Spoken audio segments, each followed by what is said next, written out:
তার ভাষ্যমতে তার জন্মের পর থেকে এই গাছ এমনই দেখে আসছে।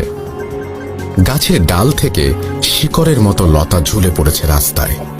নিচ দিয়ে হেঁটে গেলে সেই শিকড় মাথার সাথে লাগে, তারপরেও কেউ তা কাটে না।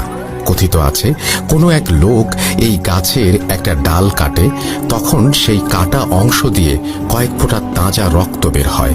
এরপরে সেই লোক নাক মুখ দিয়ে রক্ত বের হয়ে মারা যান। তখন থেকে এই গাছের ডাল ভেঙে পড়ে থাকলেও কেউ নিয়ে যায় না, ওখানেই পচে মাটিতে মিশে যায়। আশেপাশের 1 কিলোমিটারের মাঝে কোনো বাড়ি নেই। সারাদিন বয়ে চলা বাতাসের শব্দ, আর এছাড়া নীরবতা ভাঙার কোনো উপকরণ নেই আশেপাশে। এক বিকেলে তিনি হাঁটতে হাঁটতে সেই ব্রিজের উপরে এসে দাঁড়ান। নদীতে তখনও বন্যার পানি আসেনি, কিন্তু টানা কদিনের বৃষ্টির